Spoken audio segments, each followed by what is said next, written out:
Hi guys, so we know the truck drivers have been going through hell at the moment, the ones at the port. Some of them didn't get home for Christmas. Many of them had to relieve themselves in plastic bags and bottles because there weren't enough Portaloo facilities available. After that, of course, many of them needed a negative test in order to get through the port into France.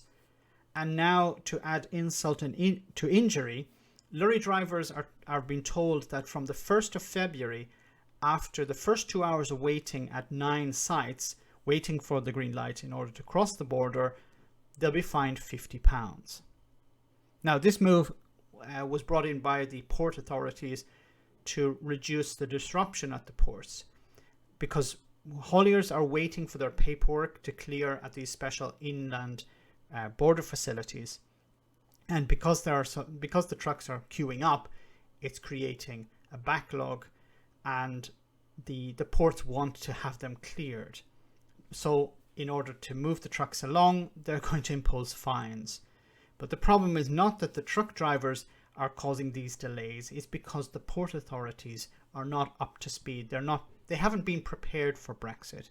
Now, we know that from the 1st of January, this new Brexit system was brought in, and the sheer volumes of paperwork are said to have caused confusion and these delays at the border. So it's not the truck drivers, it's the new system, obviously.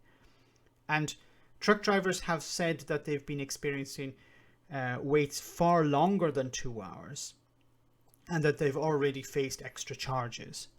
Now, in December, the Kent County Council was given new powers by the government to clamp down and fine lorries in certain areas. Now, those entering the county needed the Kent access permit, and if they didn't have it, well, they'd be fined £300. So truck drivers are attempting to respect these rules. In some cases they can't, because they can't get into the port to get their paperwork seen to, and if they can't get into the port, they have to park somewhere. Some of them, and we've seen images of this, have been parking along the road, along streets, and then because they're doing that, they don't have the permission to do that, they're being fined by the local council. This is just going to create more and more problems for these haulage companies, and they're eventually just going to give up and not pass through the port. Most of these lorry drivers are not British. They're Europeans, and their companies are just going to decide this isn't worth it. Now, how could this be resolved? Well, first of all, I think the government should take away these fines. It's not fair that somebody who has been waiting for paperwork to be cleared is being fined £50 an hour because they're sitting waiting. Imagine you go to the airport and you want to get on board the plane, but there's the check-in desk is full, and if you arrive late to get on the plane, you're fined. Yeah, but it's not your fault. It's because the check-in desk is full. In the same way, it's not the lorry driver's fault that there's a backlog at the port, so it's not fair that they are fined for that. I've said this before. Boris Johnson, the government, need to go to Brussels and try and sort this out. And now, I don't know if it's possible to sort this out. I think the real issue is that there wasn't proper preparation done on the UK side. Boris Johnson was talking about we're going to hire 50,000 new customs officers. They haven't been hired yet. They were going to expand the ports, invest in new infrastructure at the ports. Some of the lorry parks have not been completed yet. If they haven't been completed, means the lorry drivers are not going to continue to use the port. So you're going to see much less traffic, and you're seeing that at the moment. Now, I know Brexiteers are cheering for this, saying, look, Project Fear was a lie. There was no Project Fear, because we're not seeing tailbacks at the ports.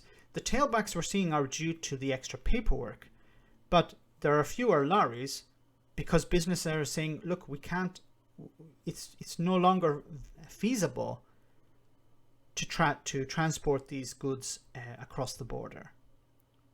because we either face fines, we're facing backlogs, we're facing extra delays, and it's not worth our while. There are numerous reports, of course, of people in the EU who've decided to purchase goods not from the UK but from within the EU. So this, of course, means there are fewer trucks crossing the border from the UK into the EU, which will mean there will be less trade, which will be bad for the UK economy. Now, Brexiteers will point to just images of fewer trucks, but this is not positive. Now, we have to remember that the real impact of Brexit is going to come in another few months' time. The UK government at the moment for lorries coming into the UK are just waving them through. There aren't any checks being carried out on them, which basically allows anything to come into the UK from the EU. The problem, of course, is on the way back. But if it's going to be a problem to get back, then of course lorry drivers are not going to drive into the UK in the first place. So I think going forward, to unblock this, you need to hire more people, but that takes time. You need to train up businesses to deal with this new paperwork, but that takes time and money, which Boris Johnson and his government don't seem to be interested in spending. So we're going to see more of these problems for the foreseeable future. Let me know in the comment section, guys, what you think. As always, your comments are greatly appreciated. Thanks a lot.